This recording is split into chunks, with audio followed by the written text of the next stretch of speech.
So this event today is, for me, a celebration of this book. I started writing Rediscovering Lone Pine 9 years ago, and it came to me almost as a completed whole. One morning I was jogging, gasping for air, wishing I was 25 years younger, and just kind of running along. And I started seeing this story in blocks. And by the time I finished the run, which for me is fairly short, it took shape. And I then wrote the manuscript. It took probably, when I think about it, it took probably a year or two to kind of get the manuscript to where I wanted it. And that, if you ever have thought about doing anything in the world of writing, that's when it starts. That's when you get to learn what the world is like in terms of publication and dealing with large companies and small and agents and lawyers, and it turns out to be a not particularly welcoming place. With the advent of the internet and with the consolidation of publication companies that take a risk, particularly big companies like West on this, are preserving an art form. And it may not feel that way as you read it, but to me, getting into this story was something special, and becoming reacquainted with my right brain. For 30 plus years of teaching and being a law professor, you kind of lose touch with that part of your being, and all of a sudden there it was, as if it had been there all along. And so this came from that part of my emotional and intellectual being. It is a story. It is not real life. It is derived from my experiences in some ways, and I'll just tell you one quick story about it.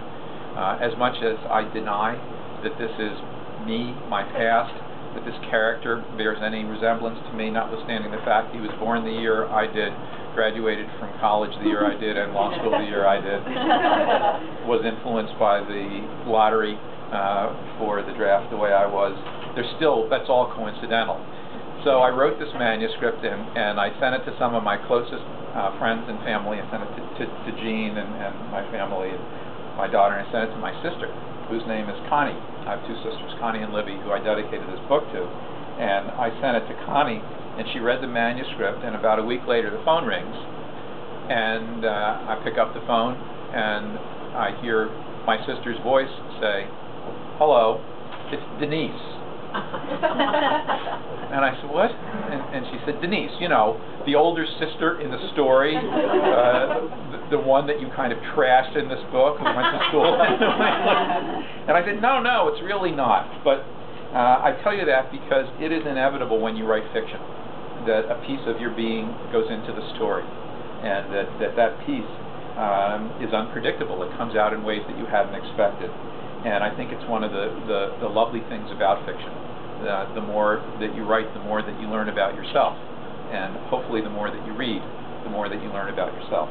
So this is a tiny part of what I've written, and it really is just to get you thinking about how I write a little bit, and how you might write or create. This is a story about two kids who go into the woods on a freezing cold day in upstate New York. They live 75 miles north and west of Albany. It's been snowing, and the crust has formed on the ground because it was warm the prior day. But the day things start, it gets really, really cold, and the surface of the snow freezes over. That slippery surface that you can walk on and sometimes fall through. And on that day, they go on an expedition into the woods, and something profound happens. So this is starting the beginning of the book.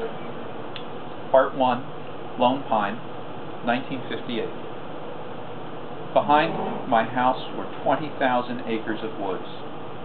This was my ocean of great trees and saplings, fast streams and small lakes, ancient stone walls and tiring hills. My friends and I knew worn paths and abandoned logging trails, and every now and then On blistering summer afternoons, we jumped from mound to clump, crossing marshy fields, picking cattail called punk. We spent more time in the woods than anywhere else, and yet there were places we never saw. Jason Talbot knew the woods better than we did. We relied on his advice regarding unseen hazards and undue risks. He was 12, 2 years older than Hannah, Mickey, and me, and never lied to us. "You won't see them at first, but they're there," he said once. Snakes.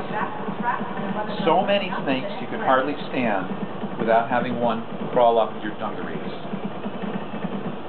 On occasion, my father threatened to sell our house and move south, closer to Albany. It would have been good for his small practice. And on occasion, my mother seemed to agree. "We're too isolated," she would say, but we did not move. She was right in this sense. There were only 9 houses on DeWitt Street, and other than Hannah and Mickey, no other 10-year-olds for miles. The thought of moving, of leaving my woods, gave me nightmares.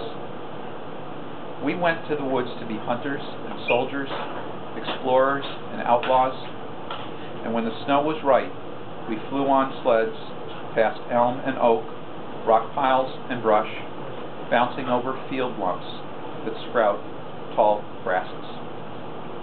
Early one morning, Jason Talbot invited me, and just me, to go on a hike into those woods.